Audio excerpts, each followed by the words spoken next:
Hello, everyone. How is everyone doing today? Welcome to Demo December Session 3.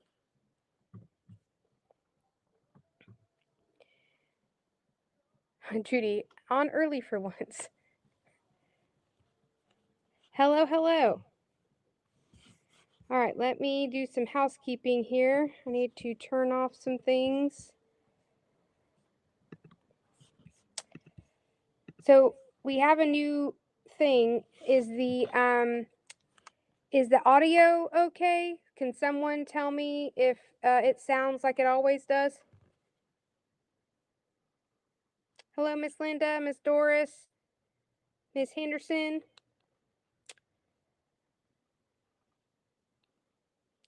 If someone can let me know if the sound sounds just like it normally does, that would be great. Okay, you sound good. Thank you. We're doing something a little different today. I was very excited to figure it out this morning. I ran up and down the halls like a little schoolgirl. So I'm for the demo today. You'll see I have new technology, so we're super excited about that. All right, let's see who's joining us on Facebook. I need to close out my mail because that's going to give there. All right, let me go to here. All right, why is it not mirrored? That's weird. All right, we have Miss Lynn. Lynn, we got your question. I just haven't had a second to answer you yet. All right. Hello, Miss Carolyn. All right. I got Kathy's phone here for me to look to see who's. I have to have your phone because I have my phone over here.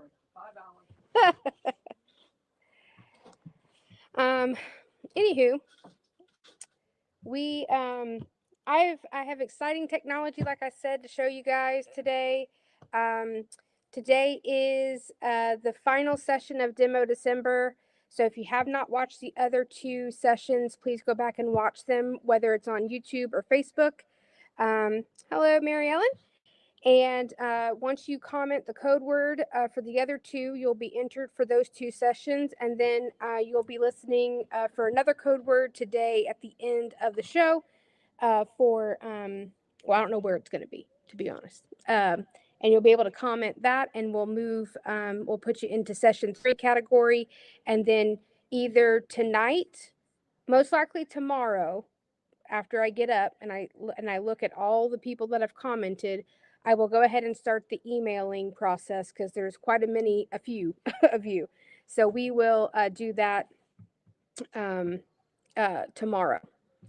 So hi Sonia, long time no see.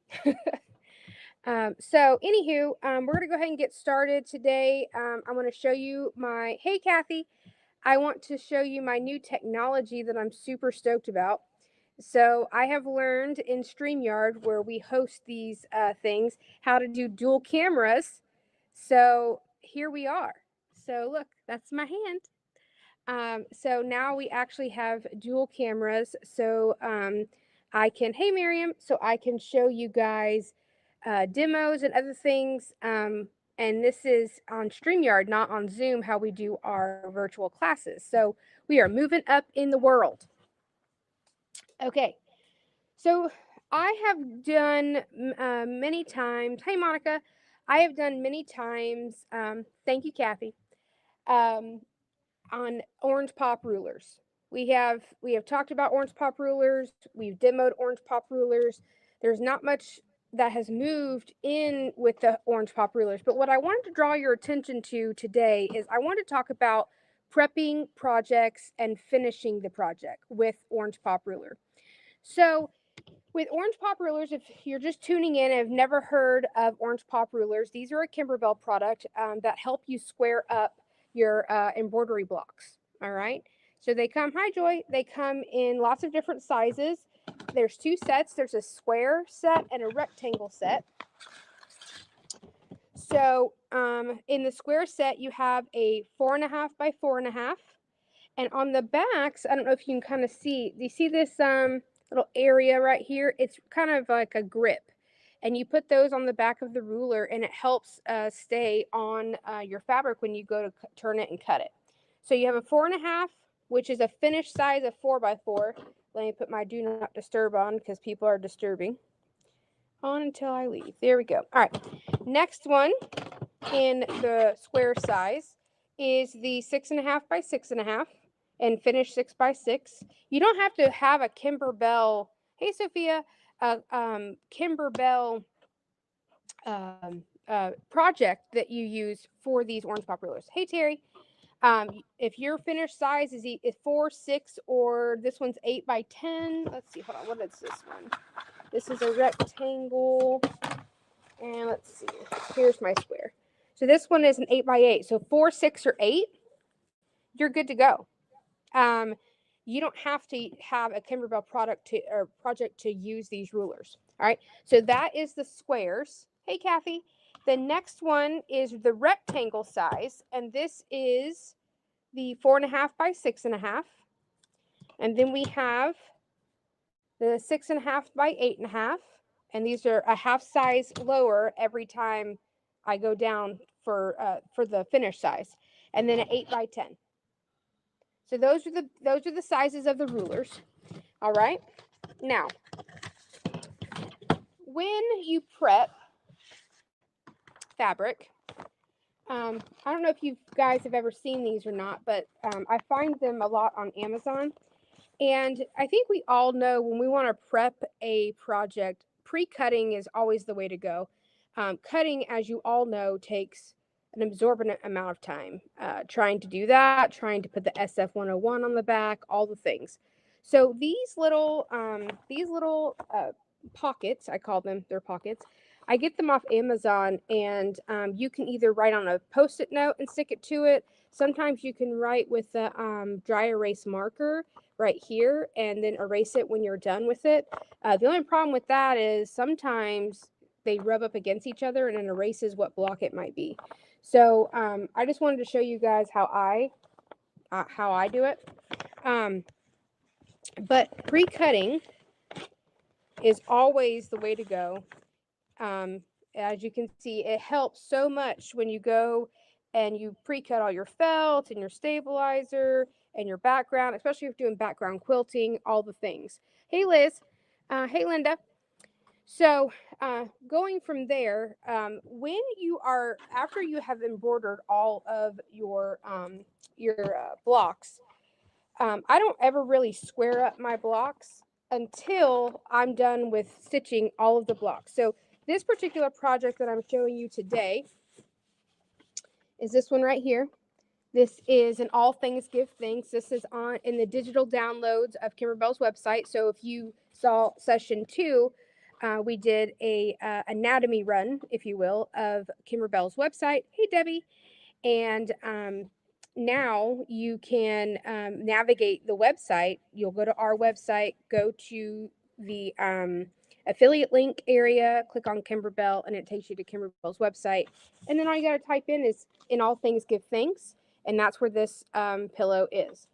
Now, once you have done all of the embroidery, that's when I go and start cutting and trimming and squaring up my blocks. Doris says, "I love those. I use wet erase markers. Works great." Yep, I love those pocket things. Those are great. So what I wanted to draw your attention to is sometimes Kimberbell, like they always tell you like what orange pop ruler to use to square up. But I wanted to draw your attention to, like on this one on the first block, it's this leaf right here. See this leaf? So this leaf right here is actually a finished square of 2.5 by 2.5. So there's not an orange pop ruler that is available for this cut down. So you have to do this one the old fashioned way. So you can see right here on camera where my finger is, that is with a rotary cutter and a ruler. So the old fashioned way. But what Kimberbell does is they, in the embroidery stitch out process, at the end, they do the background tack down line. And that is your guide to cut your block. Now, before they never used to put this on here, but now they actually say be sure to measure before you cut the tack down line may have shrunk during embroidery. So what that means is where it's pulled into the center and your block is no longer 2.5 by 2.5, which makes it really hard to sew into a completed project that has certain sizes.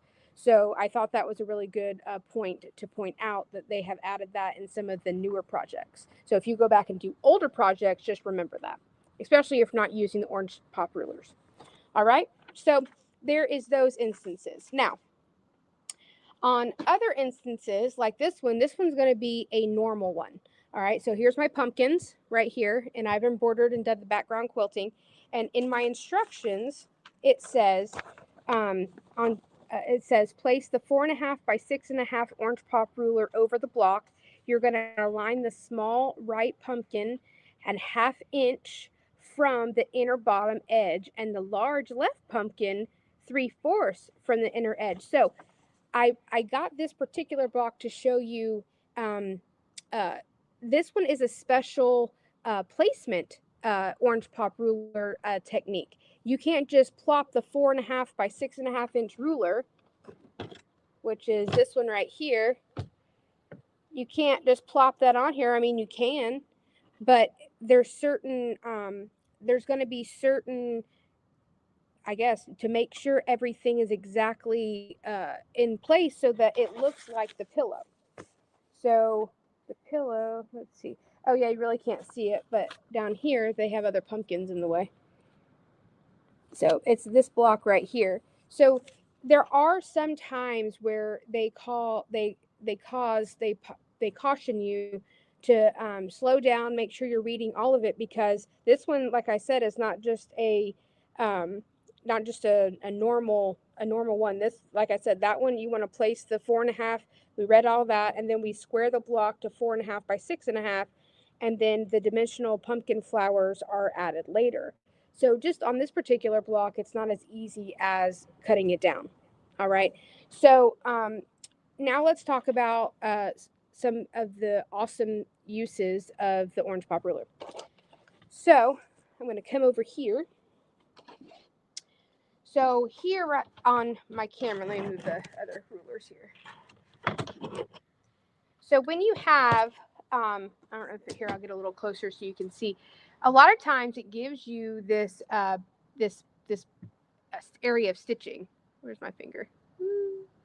Sorry, guys, I'm just learning how to use this. Oh, it's this way. You see that right there?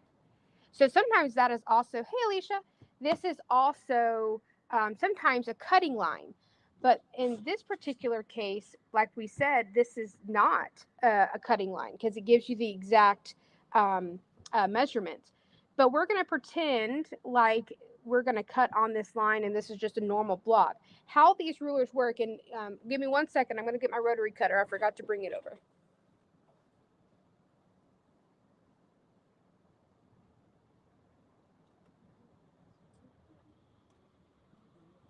You're busy, as you always say.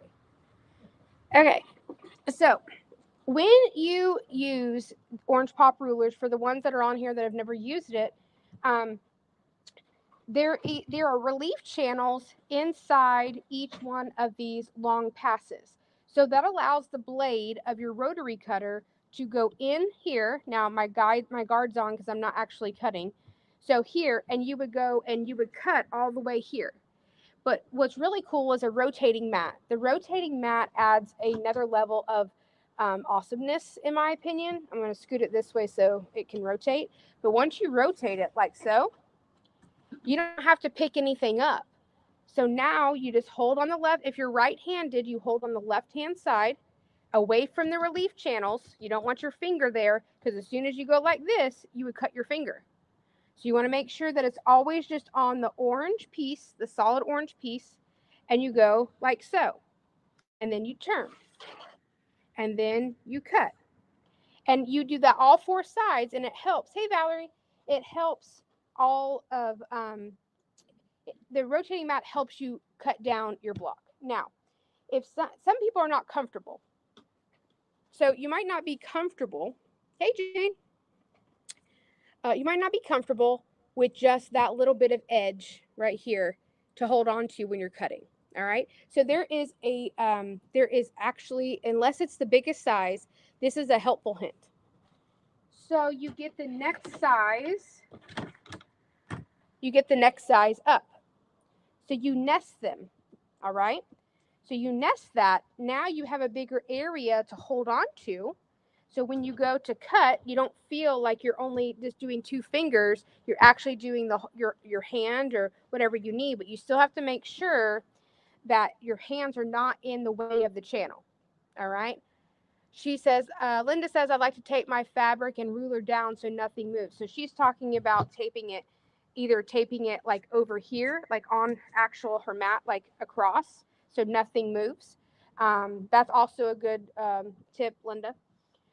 And then sometimes you have in projects where it actually says, all right, you're going to put your 4.5 by 6.5 inch ruler, and it's gonna have special things for you to do, and then it's gonna say, go ahead and cut both sides, but don't cut the longer sides.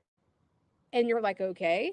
But then it tells you in the next step to remove the inner side and then cut on the longer sides and not the shorter sides. So you kind of, there's many different ways how they digitize their projects. So you have to pay attention to the end of the instructions per block to make sure that you're not just cutting off seam allowances and all the things. Hey Lois and hey Jane. So anywho, that is pretty much what I wanted to talk about with Orange Pop rulers.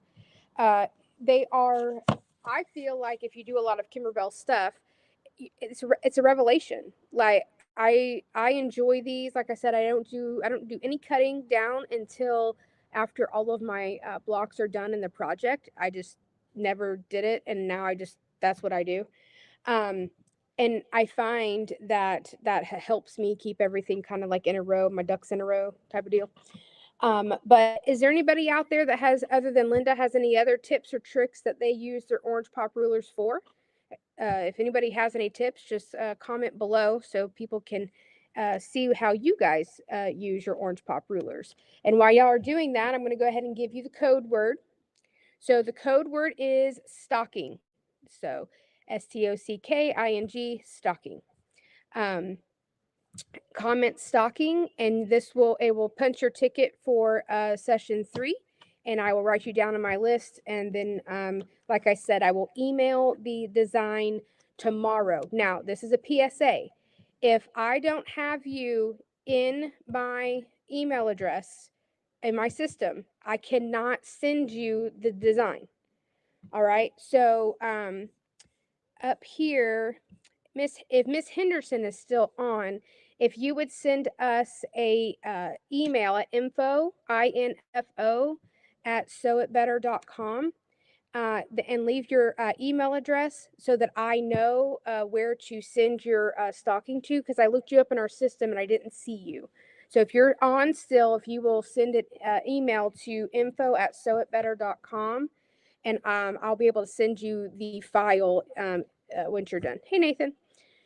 So, anywho, that is pretty much the info on Orange Pop rulers. If you have any questions, please put them in the comments, and I will do my best to get back and answer them. We really love Orange Pop rulers. We use them for every project, and I love that they're rulers specific to Kimberbell because it makes cutting a breeze, in my opinion. So, anywho, let me go down here. Thank you. I did it wonderful. Thank you so much. I appreciate Miss Henderson. All right. So as a reminder, stocking is the word. And if you have not watched session 1 or 2, please go back if you want the free file. If you don't, thank you, Sonia. Thank you, Miss Kathy. So if y'all want the file, you have to watch all 3 demos and you have to comment the code words on each one. Yep, got your last one in, Miss Judy. Okay, last code. Yep. Love the demo cam. Thank you, Monica. That was my brainchild this morning. I totally just had a brainchild, a brain, and I was like, oh, guys, love the Grinch shirt. Thank you. Look at the back. I'll show you the back of my Grinch shirt. I don't know if you can see it. So, yep, it's all glittery. All right, Monica, she'll watch the others. Yep, sounds good. Y'all are very welcome. I hope you have a Merry Christmas, a Happy New Year, Happy Holidays, all the happiness things. Um, and I we will be bringing this demo camera more and more into Shop Talk and demos that we put out on our social media pages. So just stay tuned for all of that. But guys, I thank you so much for joining in for Demo December. I hope you've learned some things throughout this. It's been wonderful to see everybody on. I'm overwhelmed with happiness with everybody loving their orange pop rulers and loving the demos, and that just makes it all worthwhile. So I will stop talking now. And again, Merry Christmas, Happy New Year, and we'll see you guys soon. Bye, guys.